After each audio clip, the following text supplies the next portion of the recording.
I know how you feel. Hello, one and all, glad you could make it. Without further ado, let us begin. First of all, I think we should begin by taking a look at the word ancient in the term ancient Egypt. This is a timeline illustrating the length of time we humans have been around. Each meter represents 1 century. I am standing at the present day, so almost all the people you have ever known falls between me and this marker. The so-called discovery of America is here. Further back, the fall of the Western Roman Empire in 476 AD. And the birth of Christ is here. Writing begins around 3000 BC here. If we look further back, we can see the beginnings of agriculture at approximately 10,000 BC. And what is that distant marker? Well, that is 42,000 years ago, the first known cave paintings. Well, so what, I can hear you say. Just this. In the span of recorded history, which is all anyone cares about anyway, ancient Egypt takes up 3/5, a longer run than any civilization currently on offer. And in the total time of our history, it ended just yesterday. Okay, the day before yesterday. Not so ancient after all, is it? Now, Hollywood has been taking a stab at Egyptian-themed movies since before there was a Hollywood. There was an Anthony and Cleopatra from 1908. It starred Florence Lawrence, who later went on to become one of, if not the first, Hollywood star to actually get named billing in a movie. The first full-length movie about Cleopatra was made in 1912, starring Helen Gardner, considered the first screen vamp.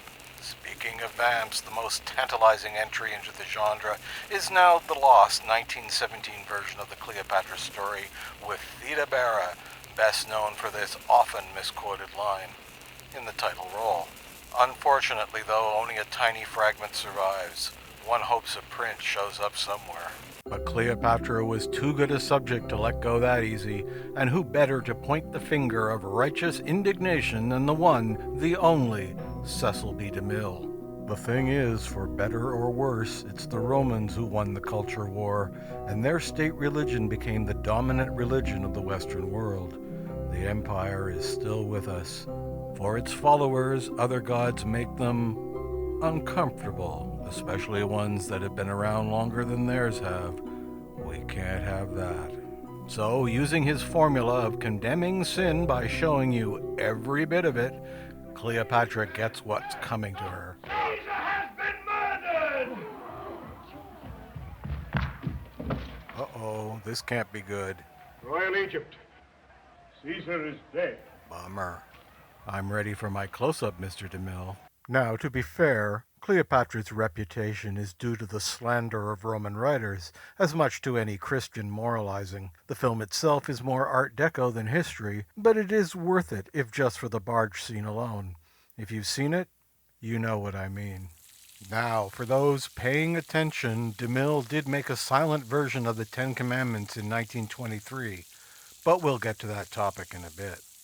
Death, eternal punishment for anyone who opens this casket. Inspired by the discovery of Tutankhamun's tomb in 1922 and the subsequent legend of its curse, this first in a long series of mummy movies adds another theme to Egyptian movies besides sex and religion, that of horror.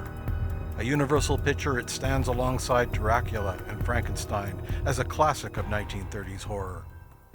Boo! The Romans! They're coming! Based on a 1901 play by George Bernard Shaw, 1945's Caesar and Cleopatra is more Roman than Egyptian. A box office flop, Claude Rains did at least give Vivien Leigh a run for her money to see who could wear the most eyeliner. It does have a great recreation of the Lighthouse of Alexandria, though. We've reached the midpoint of the 20th century, and the movies so far have been fairly good. Mostly. They can only get better from now on. Right? The golden age of the epic, begun in 1949 by DeMille's Samson and Delilah, was in full swing, and by 1954 brought us The Egyptian. Finally, a movie about one of the most interesting historical figures in Egyptian history, the Pharaoh Akhenaton. Sadly, no. Akhenaton is almost a side character, as it focuses on the dour, unlikable figure of Sinewe, a physician and all-around cad. The film itself is a humorless affair with just one piece of misplaced comedy. Its attempt to paint Akhenaton as some sort of proto-Christian is heavy-handed if par for the course for biblical epics. It does have the one virtue of the glorious overacting of Victor Mature. If you don't speak well of yourself, no one will do it for you. This I learned from the gods. And seeing him end up as a pharaoh is one piece of comedy I overlooked. The epics come thick and fast now. Next up, Land of the Pharaohs from 1955. Purporting to tell the story of the building of the Great Pyramid of Khufu, it does have some scenes of grandeur, as literally thousands are shown at work, but overall the art design is from a much later period. Joan Collins makes an appearance, and I will resist with every fiber of my being making any dynasty jokes. Funniest moment? The man with the skinniest arms in Egypt wrestles a bull and wins. Yeah. The storyline that doesn't involve the pyramid is pure camp, so you might get some enjoyment out of that. Surprise, surprise, it was another flop. The gods of Egypt have spoken. Tired of all the amateur attempts, the master returned to show them how it's done. Ladies and gentlemen, young and old. DeMille's final film, 1956's The Ten Commandments, may be the best-known movie set in ancient Egypt, but don't look for history here, even with all the claims for such in the opening credits. DeMille's silent movie past is on full display, aside from the fact this is a remake of his earlier version from 1923. As in his earlier movies from the teens and 20s, which remember were only 30 years in the past when this was made, much as the 80s are to us now, gestures are grand, the sets and costumes opulent, the dialogue stilted and old-fashioned, but it all adds up to a glorious Technicolor masterpiece. Charlton Heston is good, no doubt, but it's Yul Brynner who steals the show as Ramesses. Work it, girl. Ancient Egypt may not have been like this, but we all wish it had been. That, and any movie that has the wonderfully miscast Vincent Price and Edward G. Robinson, is worth the price of admission. The epic movie cycle continued apace and hit its high mark in 1959 with Ben-Hur, but it went downhill after that, which brings us to 1963's Cleopatra. Boy, a bomb of epic proportions, it almost sent 20th Century Fox into bankruptcy.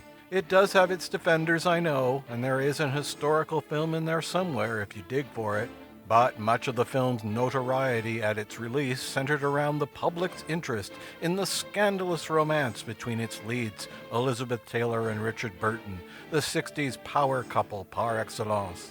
It clocks in at 3 hours and 12 minutes, much of which is spent watching Liz and Dick bicker.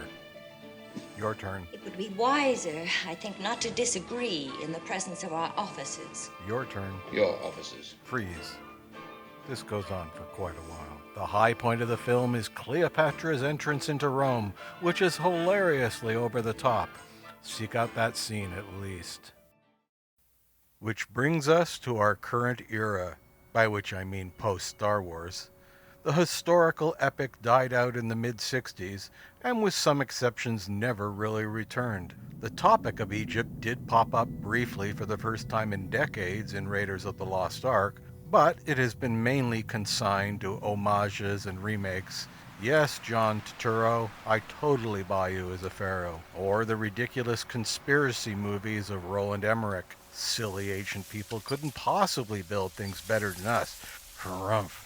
And then there's, oh dear God, who knew the gods of Egypt had a Scottish accent? So we wait patiently for a well-done film about Egypt, actually starring Egyptians. Yeah, like that's gonna happen. Thanks for watching. Please like, comment, and subscribe. See you next time. So let it be written. So let it be done.